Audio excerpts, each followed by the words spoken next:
ஊடக சகோதரர்கள் உங்கள் அனைவருக்குமே என்னுடைய அன்பு கலந்த காலை வணக்கத்தை தெரிவித்துக்கொண்டு, இன்றைக்கு சென்னை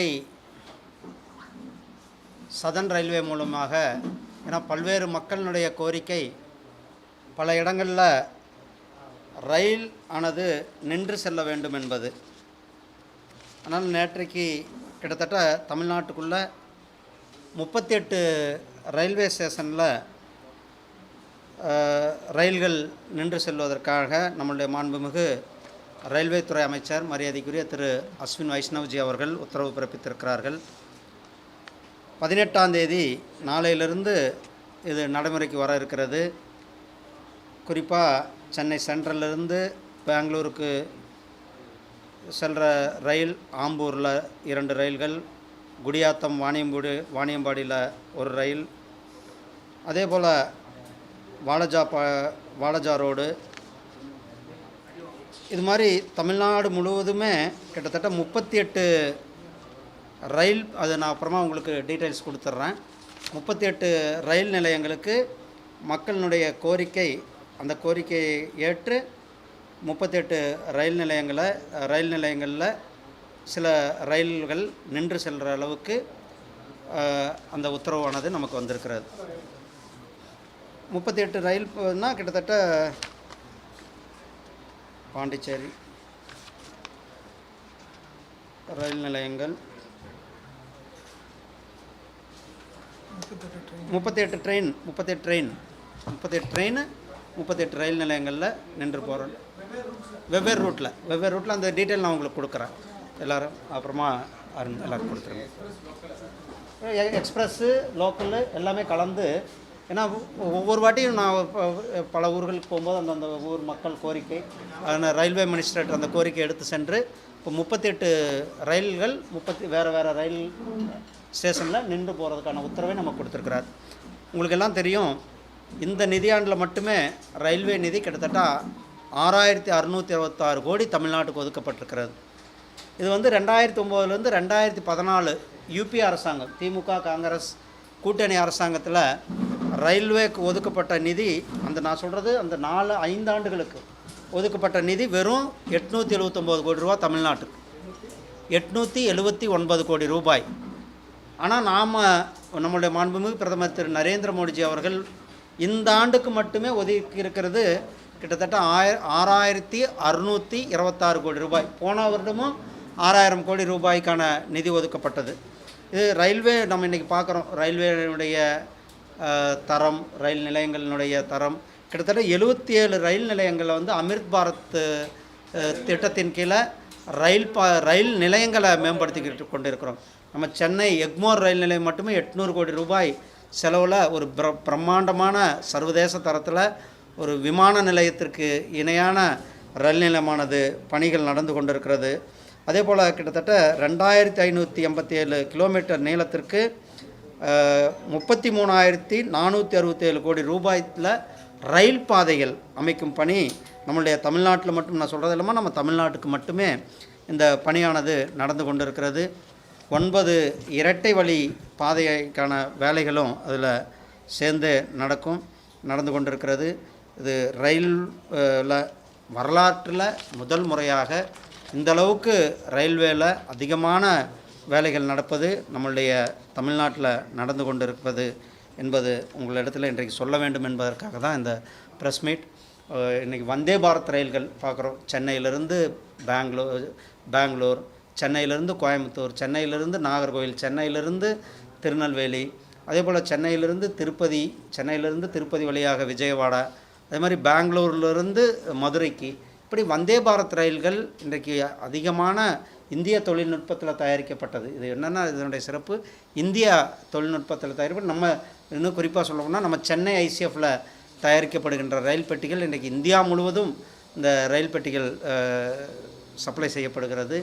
ரயில் பயணம் அனைவருக்கும் ஒரு எளிமையான பயணமாக, மக்களுக்கு பாதுகாப்பான பயணமாக இந்த ரயில் பயணம் இருப்பதற்காக நம்முடைய மாண்புமிகு பிரதமர் திரு நரேந்திர மோடிஜி அவர்களும் மரியாதைக்குரிய ரயில்வே துறை அமைச்சர் திரு அஸ்வின் வைஷ்ணவ்ஜி அவர்களுக்கும் இந்த நேரத்தில் நான் நன்றி சொல்ல கடமைப்பட்டிருக்கின்றேன். ஏன்னா கிட்டத்தட்ட 38 ரயில் நிலையங்களுக்கு இந்த ஸ்டாப் ஒரே நேரத்தில் நமக்கு கொடுத்துருக்கிறார். பல்வேறு நேரத்தில் நான் கோரிக்கை வச்ச கோரிக்கை ஒரே நேரத்தில் நமக்கு அந்த ஆர்டரை போட்டிருக்காங்க. அவர்களுக்கு தமிழ்நாட்டு மக்கள் சார்பாக என்னுடைய மனமார்ந்த நன்றிகளை தெரிவித்துக் கொள்கின்றேன்.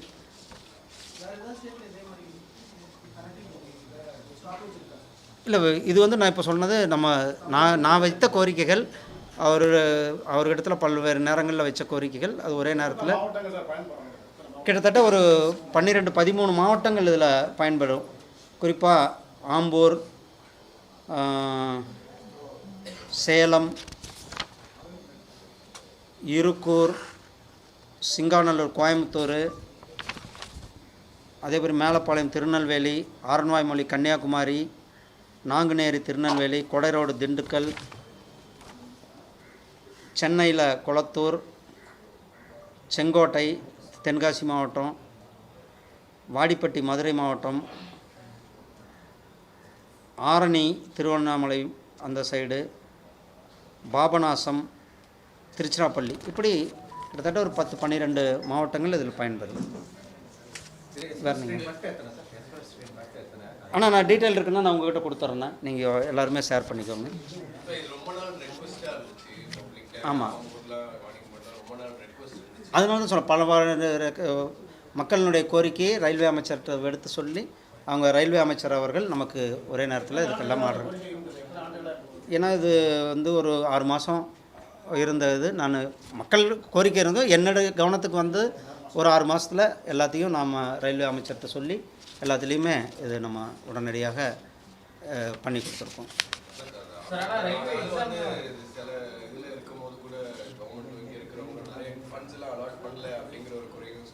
பாருங்கள், நான் எவ்வளோ நிதி நான் அதுதான் சொன்னேன். அதுக்காக தான் நான் எடுத்த உடனே சொன்னேன் 2019 2009 2014 5 வருஷத்துக்கு வெறும் 879 கோடி ரூபாய் நிதி மட்டும்தான் யூபி அரசாங்கம். யூபி அரசாங்கம்னா காங்கிரஸும் திராவிட முன்னேற்ற கழகமும் ஆட்சியில் இருந்தப்போ தமிழ்நாட்டினுடைய ரயில்வேக்கு 5 ஆண்டுகளுக்கு ஒதுக்கப்பட்ட நிதி. ஆனால் நாம் இந்த ஆண்டுக்கு மட்டுமே நம்மளுடைய மாண்புமிகு பிரதமர் திரு நரேந்திர மோடிஜி அவர்கள் இந்த ஆண்டுக்கு மட்டுமே 6626 கோடி ரூபாய் ரயில்வே திட்டங்களுக்கு தமிழ்நாட்டுக்கு ஒதுக்கப்பட்டு, இதை தவிர்த்து மொத்தமாக ஒரு 33,467 கோடி ரூபாய்க்கு ஏற்கனவே பணிகள் நடந்து கொண்டு இருக்கிறது.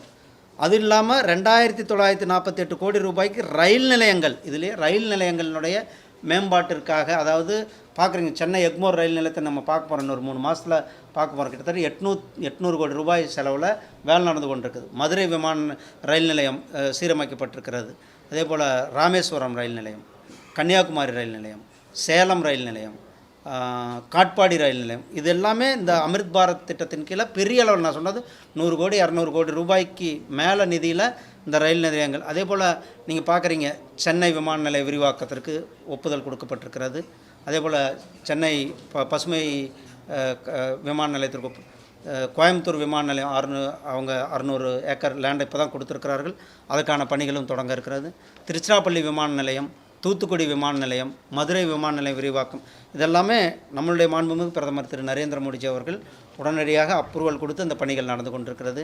சென்னையை பொறுத்தளவுக்கு கூட நீங்கள் சென்னை மெட்ரோக்கான இருக்கட்டும், அதே மாதிரி மதுரவாயில் டு சென்னை போர்ட்டு போக இந்த இரட்டை பாதை, அதற்கான ஒப்புதல் கொடுத்து பணிகளும் நடந்து கொண்டிருக்கிறது.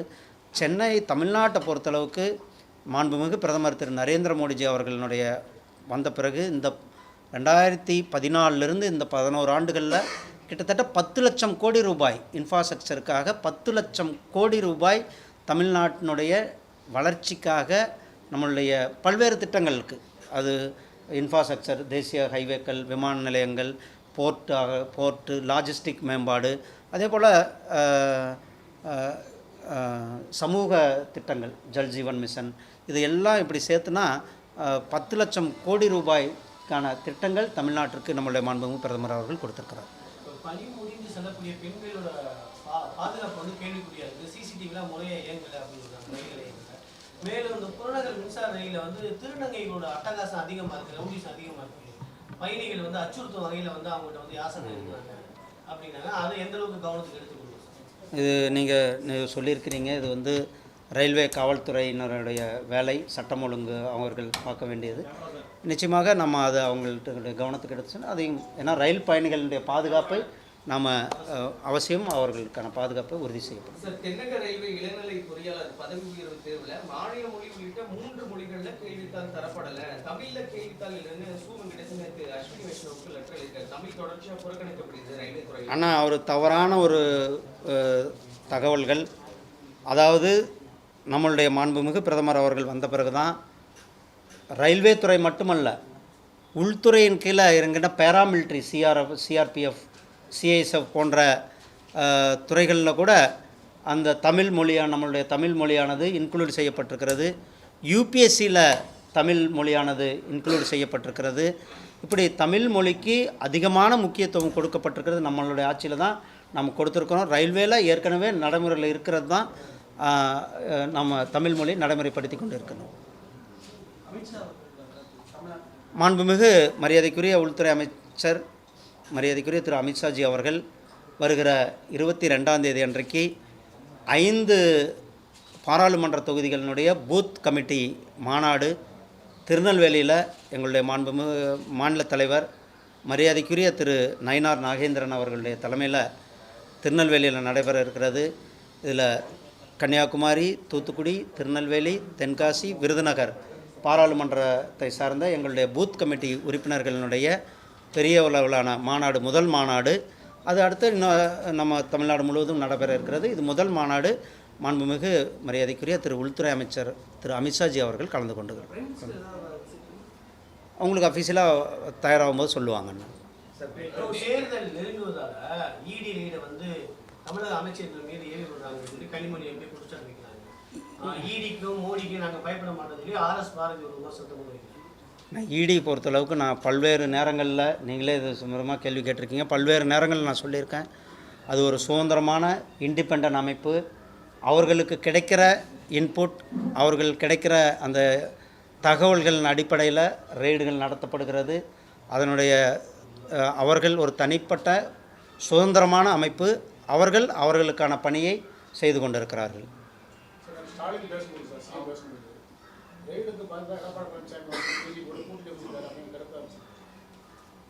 அவர் இன்றைக்கி பேசுவதற்கு ஒன்றுமில்லை. எங்களுடைய கூட்டணி ஒரு வளமான கூட்டணியாக இன்றைக்கு மக்களை காப்போம், தமிழகத்தை மீட்போம் என்ற ஒரு மாபெரும் இயக்கத்தை எங்களுடைய தேசிய ஜனநாயக கூட்டணியினுடைய சார்பில் மரியாதைக்குரிய திரு எடப்பாடி பழனிசாமி அண்ணன் அவர்கள் ஒரு மிகப்பெரிய யாத்திரை நடத்தி கொண்டிருக்கிறார்கள். அந்த யாத்திரையில் மக்களினுடைய பேராதரவு பெரிய அளவில் கொண்டு இருக்கிறது. எங்களுடைய பாரதிய ஜனதா கட்சியினுடைய நிர்வாகிகளும் எல்லா இடத்துலையும் நாங்கள் கலந்து கொண்டு இருக்கின்றோம். அதே மாதிரி தொடக்கத்தில் எங்களுடைய மாநில தலைவர் அவர்களும் நானும் கலந்து கொண்டு இந்த யாத்திரையில் தொடக்க நிகழ்ச்சியில் கலந்து கொண்டு எங்கெங்கே எங்களுடைய தலைவர்கள் இருக்கிறார்களோ அவர்கள் அந்தந்த பகுதியில் கலந்து கொண்டிருக்கிறார்கள். இது ஒரு மிகப்பெரிய ஒரு தாக்கத்தை ஏற்படுத்தி கொண்டிருக்கிற யாத்திரை, தமிழகத்தில் ஒரு எழுச்சியை ஏற்படுத்தி கொண்டிருக்கின்ற யாத்திரை. அதை பார்த்து இன்றைக்கு பயந்து கொண்டு திரு ஸ்டாலின் அவர்கள் உளறி கொண்டிருக்கிறார்கள்.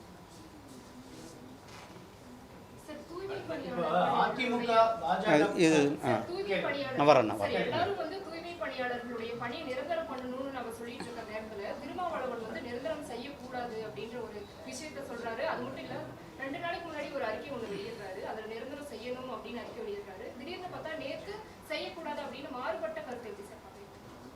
அவர் ஒரு நிலையாக இல்லை என்பதை இதை காட்டுகிறது.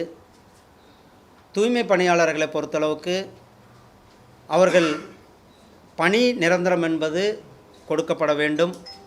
அதே நேரத்தில் அவர்களுக்கு தூய்மை பணியாளரை தூய்மை பணியாளர்களாக மட்டுமே வைத்திருக்காமல் அவர்களுடைய கல்வி அல்லது அவர்களுடைய தகுதிக்கேற்ப அதுலேயே வேறு பணிகள், எப்படி மற்ற ஒரு ஆஃபீஸில் ஒரு பியூனாக ஜாயின் பண்ணுவார், ஆனால் அவர் பார்த்தா ஒரு செக்ஷன் ஆஃபீஸராக ஒரு 10 வருஷத்தில் ஒரு செக்ஷன் ஆஃபீஸராக இருப்பார்.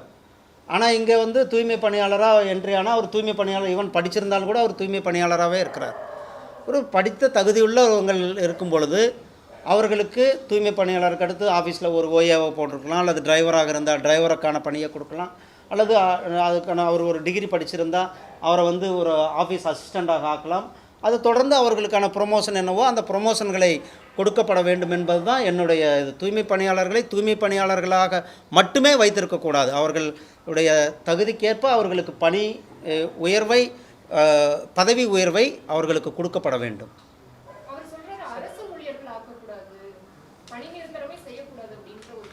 அதுதான் அவர் என்ன ஆங்கிளில் சொல்லியிருக்காருன்னு தெரில. என்னுடைய பொறுத்தளவுக்கு தூய்மை பணியாளர்கள் அவர்கள் பணி நிரந்தரம் என்பது அவர்களுடைய என்ன பணி பாதுகாப்பு தான் அவங்க எதிர்பார்க்கிறார்கள். பணி பாதுகாப்பும் கொடுக்க வேண்டும். அதே நேரத்தில் அவர்களை தூய்மை பணியாளர்களாக மட்டுமே வைத்திருக்காமல் அவர்களுக்கு தகுதிக்கேற்ப பதவி உயர்வுகளை கொடுக்க வேண்டும்.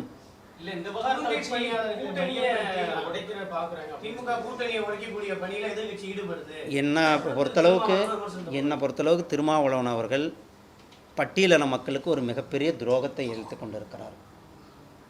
பட்டியலின மக்களுக்கு ஒரு பிரச்சனைன்னா அவர் இந்த கடந்த 5 ஆண்டுகளில் எந்த இடத்துலையுமே வாயே திறக்கலை. பட்டியலின மக்கள் எப்படி போனால் தனக்கு என்ன அப்படின்றது தான் அவருடைய ஒரே எண்ணமாக இருக்கிறது. அவருக்கும் பொறுத்தளவுக்கு அவர் கூட்டணியில் ஒட்டி கொள்ள வேண்டும், கூட்டணியிலிருந்து எம்எல்ஏ ஆக வேண்டும், எம்பிகள் ஆக வேண்டும் என்பது தான் அவருடைய குறிக்கோளாக இருக்கிறதோ வழிய பட்டியலின மக்களினுடைய நலனிலையோ அக்கறையிலையோ சிறிதும் அவருக்கு கவனம் இல்லை என்பது தான் அவருடைய இந்த முரண்பட்ட ஸ்டேட்மெண்ட். நேற்று ஒன்று பேசுகிறார், இன்றைக்கி ஒன்று பேசுகிறார். இதெல்லாம் அவர் ஒரு தடுமாற்றத்தில் இருக்கிறார். கூட்டணியை விட்டு நம்ம போயிடுவோமோ என்ற ஒரு பயத்தில் கூட, அதாவது நம்மளை வெளில அனுப்பிடுவாங்க, நம்ம போய் கேள்வி கேட்டால் நம்ம கூட்டணியிலேருந்து வெளில அனுப்பிடுவோம். வேங்கை வாயில் விஷயம் எடுத்துக்கோங்க, எவ்வளோ பெரிய விஷயம் ஆச்சு. பட்டியலின மக்கள் மேலே தொடர்ந்து தாக்குதல்கள் நடந்து கொண்டு இருக்கிறது. பட்டியலின மக்கள் பல இடங்களில் கோயில்களுக்கு போக முடியல. பட்டியலின மக்கள் பல இடங்களில் இன்றைக்கி இன்னும் சொல்லப்போனால் பட்டியலின மக்கள் தான் அதிகமாக எஜுகேஷனுக்கு வர்றேன். ஸ்கூல் பள்ளிகளில் பட்டியலின மக்கள் படிக்கிற பள்ளிகள் அரசு பள்ளிகள். ஆனால் பல அரசு பள்ளிகள் இன்றைக்கு மூடிக்கொண்டு இருக்கிறது திமுக அரசாங்கம். ஆனால் அதை பற்றியெல்லாம் இவர் கேள்வி கேட்குறதே இல்லை. அதுதான் இப்ப பட்டியலின மக்களுக்கு திருமாவளவன் மட்டும்தான் குரல் கொடுக்கணுமா? ஏன் அதிமுக குரல் கொடுக்கூடாதா? ஏன் ஒரு ஜாதிக்குள்ள அடைக்கிறீங்கன்னு ஒரு விமர்சனம் இருக்கிறார். இல்லை, பட்டியலின மக்களுக்காக எல்லாரும் தான் குரல் கொடுத்து கொண்டு இருக்கோம். அதிமுக குரல் கொடுத்துருக்குது. இதை விட பாரதிய ஜனதா கட்சி நாங்கள் பெரிய அளவில் பட்டியலின மக்களுக்காக பட்டியலின மக்களினுடைய கோரிக்கைகளை அதிகமாக எடுத்து மக்கள் மன்றத்தில் கொண்டு போயிருக்கிறது எங்களுடைய பாரதிய ஜனதா கட்சி. அதே போல் தேசிய அளவில் பட்டியலின மக்களுக்கு அதிகமாக முக்கியத்துவம் கொடுத்து கொண்டிருப்பது எங்களுடைய பிரதமர் திரு நரேந்திர மோடி அவர். ஆனால் தமிழகத்தில் பொறுத்தளவுக்கு திமுக அரசாங்கத்தினுடைய கூட்டணியில் அவர் இருக்கிறனால தான் அவர்களை கேள்வி கேட்கிறார்கள். கூட்டணியில் இருக்கிறப்ப நீ போய் உன் கூட்டணி எஜமானர்கிட்ட சொல்லு, பட்டியலின மக்களுக்கு இவ்வளோ பிரச்சனை நடந்து கொண்டு இருக்கிறது, அது ஏன் தட்டி கேட்க மாட்டேங்கிறாங்க என்பது தான் இங்கே கேள்வி. அவர் மட்டும்தான் கேட்கணுன்றது இதில் விஷயம் அல்ல. இதில் விஷயம் அவர் கூட்டணியில் இருக்கிறீங்க. உங்கள் கூட்டணியில் இருக்கும் பொழுதே நீங்கள் பட்டியலின மக்களுக்கு துரோகம் இழைக்கும் பொழுது அதை நீங்கள் ஏன் கேள்வி கேட்கவில்லை என்பதுதான் கேள்வி. இதில் அதிமுக பாஜக கூட்டணி விமர்சனம் செய்து ஏற்கனவே அன்வர் ராஜா போயிட்டாரு, கார்த்திக் தொண்டமான் போயிட்டாரு. இப்போ அவர் பிரதான ஒரு ஆர்எஸ்எஸோட முக்கியமான பொறுப்பில் இருந்த இவர் மைத்ரேயன் திமுக நோக்கி பயணிட்டாரு. மேலும் முன்னாள் அமைச்சர்களை இழுக்கிறதுக்கு திமுக ரெடியா இருக்குன்னு சொல்றாங்க. இது உங்க கூட்டணிக்கு ஒரு பெரிய ஒரு பாதிப்பு ஏற்படுத்தா? எந்த வித பாதிப்பும் கிடையாது. எங்கள் கூட்டணி ரொம்ப ஸ்ட்ராங்கான கூட்டணி. 2026 மிக பெரும்பான்மையோடு ஆட்சி அமைக்கப் போகின்ற எங்களுடைய கூட்டணி ஆட்சி அமைக்கப் போகிறது. திமுகவுடைய கூட்டணி படுதோல்வி அடைய போகிறது. தேர்தல் நேரங்களில் உங்களுக்கு எல்லாருக்கும் தெரியும், இந்த கட்சியிலேருந்து அங்கே போகிறது, இங்கே போகிறது, சீட்டு கொடுக்கல, ஒரு முக்கியத்துவம் கொடுக்கல, அல்லது எனக்கு சரியான பிரதிநிதித்துவம் கொடுக்கல, என்னை உட்கார வைக்கல, என்னை கூப்பிடல அப்படின்ற ஏதாவது ஒரு காரணத்தங்களில் சொல்லி, ஏன்னா இது அவங்க கட்சி விஷயம், அதில் நான் கருத்து சொல்கிறது நல்லா இருக்காது. ஆனால் ஒரு பொதுவான இது, நீங்கள் தேர்தல் நேரத்தில் திமுகவிலிருந்து எவ்வளோ பேர், நான் பாரதிய ஜனதா கட்சியினுடைய தலைவராக இருக்கும்பொழுது எவ்வளோ பேர் முக்கியமான ஆட்கள்லாம் கூட திமுகவிலிருந்து வெளில வந்தாங்க. இப்போயும் திமுகவிலேருந்து வெளில வர்றதுக்கு ரெடியாக தான் இருக்கிறாங்க. எங்ககிட்ட பேச்சுவார்த்தை நடந்து கொண்டு இருக்கிறது. திமுக யாருன்னு அது எப்படி சொல்ல முடியும்? அது ஜாயின் பண்ணும்போது எங்கள் கட்சி ஆஃபீஸில் ஜாயின் பண்ண உங்களெல்லாம் வச்சுக்கிட்டு தான் ஜாயின் பண்ண வைப்போம். அதனால் தேர்தல் நேரங்கள் நீங்கள் கவனமாக எடுத்து பாருங்கள். தேர்தல் நேரங்களில் இங்கேருந்து அங்கே, அங்கேருந்து இங்கே, இங்கேருந்து இங்கே பல அது போயிட்டு கொண்டு. ஆனால் யார் போகிறார்கள், எங்கேருந்து போகிறார்கள் என்பது தான் வெயிட் பண்ணுங்கள். திமுகவிலேருந்து பெரிய தலைவர்கள்லாம் கூட எங்கள் இதில் ஜாயின் இல்ல ஒரு அது வெயிட் பண்ணி பாருங்கள். பிராமண சமுதாய வாக்குகளை ஈர்ப்பதற்காக எஸ்வி சேகர் மைத்ரேயன் போன்ற ஆட்களை வந்து திமுக ஈர்க்குதுன்னு நினைக்கிறீங்களா? நான் பிராமண சமுதாய வாக்குகள் எப்பயுமே பாரதிய ஜனதா கட்சி பக்கம். அவங்க வந்து தேசியத்தையும் தெய்வீகத்தையும் நம்புகிறவர்கள். அவர்கள் வந்து பிரதமர் மோடி மேலே ஒரு மிக பக்தி கொண்டவர்களாக இருக்கிறார்கள். அவர்கள் எந்த நேரத்திலையும் கூட எந்த இடத்துலையும் கூட பாரதிய ஜனதா கட்சியை விட்டு போக மாட்டாங்க. தொடர்ந்து சிஎம் வந்து இப்போ கூட நேற்று கூட பேசும்போது கூட இடியும் மெயினாக எலெக்ஷன் கமிஷனை நீங்கள் தனியாக மத்திய அரசு வச்சு இந்த மாதிரி ஒரு பெரிய அநியாயத்தை பண்ணுறாங்க அப்படிங்கிற மாதிரி சொல்லியிருக்காரு. ஏங்க நீங்கள் தயவு செஞ்சு தெரிஞ்சுக்கோங்க, இரண்டுமே சுதந்திரமான அமைப்பு, ஒரு independent organisations. Independent organisations constitutional தேர்தல் ஆணையம் உங்களுக்கு தெரியும். தேர்தல் ஆணையம் வந்து அப்போது 2026 இவங்க ஜெயிக்கும் போது தேர்தல் ஆணையம் வந்து இப்போ இவங்களுக்கு சப்போர்ட் பண்ணுச்சுன்னு சொல்ல முடியுமா? அல்லது கர்நாடகாவில் காங்கிரஸ் ஜெயிக்கும் போது சப்போர்ட் பண்ணிச்சா? அல்லது தெலுங்கானாவில் இவங்க ஜெயிக்கும் போது சப்போர்ட் பண்ணிச்சா? இப்படி இல்லைங்க. அவங்க ஒரு இண்டிபெண்ட் அமைப்பு. இண்டிபெண்ட் அமைப்பு தேர்தலை கரெக்டாக நடத்தி கொண்டு இருக்கிறார்கள். இவங்க தோக்கும்போது தேர்தல் கமிஷன் மேலே பழி போடுறது, இல்லை இவங்க ஜெயிக்கும்போது கொண்டாடுறது, இது என்ன நியாயம்? ஒரு அமைப்பு இந்திய அரசியலமைப்பு டாக்டர் அண்ணல் அம்பேத்கர் அவர்கள் பார்த்து எழுதியிருக்கிறார். யார் யாருக்கு என்னென்ன அதிகாரங்கள் கொடுத்து யாரும் யாருக்கு மேலேயும் தலையீடுகள் இல்லாமல் இருக்கணும் அப்படின்றதுக்காக தான் மரியாதைக்குரிய டாக்டர் அம்பேத்கர் அவர்கள் இந்திய அரசியலமைப்பு சட்டத்தில் பார்த்து அந்த சரத்துக்களை வச்சு ஒவ்வொரு அமைப்புக்குமே இண்டிபெண்டன்சி கொடுத்து வச்சுருக்கிறார். அதனுடைய இதில் தான் தேர்தல் கமிஷன் இயங்கி கொண்டு இருக்கு. தேர்தல் கமிஷன் நேரத்தில் உங்களுக்கு தெரியும், தேர்தல் நேரத்தில் எல்லா கட்சிக்காரங்களையும் எந்த அளவுக்கு அவங்க வந்து நடத்துகிறாங்கள் என்பதை நாம் பார்த்து கொண்டு தான் இருக்கோம். அதனால் இவங்க வந்து ஜெயிக்கும்போது அதை கொண்டாடுவது அல்லது தோக்கும்போது தேர்தல் கமிஷன் மேலே பழி போடுவதையெல்லாம் நம்ம ஏற்றுக்கொள்ள முடியாது. இரட்டை வரி விதிப்பின் காரணமாக நேரடியாக தமிழகம் தான் பாதிக்கப்படுது. கிட்டத்தட்ட 20% வந்து எக்ஸ்போர்ட் ஆகுது வந்து. ஆனால் நான் இதை பொறுத்தளவுக்கு அவர் லெட்டர் எழுதியிருக்கிறார். நான் இன்றைக்கு இதில் பார்த்துருக்கேன். அது வந்து நம்மளுடைய வெளியுறவுத்துறை அமைச்சகம் அல்லது நம்மளுடைய பிரதமர் அலுவலகம் அவங்க அதெல்லாம் அவங்க பதில் கொடுத்தாங்க. நன்றி அண்ணா. ஆளுநர் மாளிகையுடைய தேநீர் வந்து ஆளுங்கட்சி புறக்கணிச்சிருக்கிறாங்க. ஸோ அதுக்கு முன்னாடி வந்து ஆளுநர் வந்து கல்வித்துறை பற்றி கடுமையாக விமர்சனம் பண்ணியிருக்காங்க. இதே நிலையை குடியரசுத் தலைவர் எடுத்தால் என்ன ஆகும்? இதே மாதிரி என்ன? நீங்கள் தமிழ்நாட்டினுடைய நிலவரத்தை பார்க்க வேண்டியது. இன்றைக்கு இந்தியாவில் பல மாநிலங்கள் மிக வேகமாக முன்னேறி கொண்டிருக்கிறது. பல மாநிலங்கள் மிக வேகமாக முன்னேறி கொண்டிருக்கிறது. தமிழ்நாட்டில் நான் ஒரு கிராமத்திலேருந்து பட்டியலின அந்த காலனிலேருந்து வந்தோம். எங்களுடைய ஊர்லேயே பல ஸ்கூல்கள் இன்றைக்கு மூடும் சூழ்நிலையில் இருந்து கொண்டிருக்கிறது. பட்டியலின மாணவர்கள் படிக்கின்ற பள்ளிகளில் ஆரம்ப அடிப்படை வசதிகள் இருக்கிறதா என்பது நான் அரசு பள்ளிகளில் சொல்கிறேன். அரசு பள்ளிகளில் நான் எஸ்சி கமிஷன் வைஸ் சேர்மனாக இருக்கும்போது பல எஸ்சி எஸ்டி ஹாஸ்டலுக்கு போயிருக்கிறேன். நான் இப்போ ஸ்டாலின் அவர்களையும் உதயநிதி ஸ்டாலின் அவர்களையும் போய் ஹாஸ்டலை பாருங்கன்னு சொல்லியிருக்கேன்.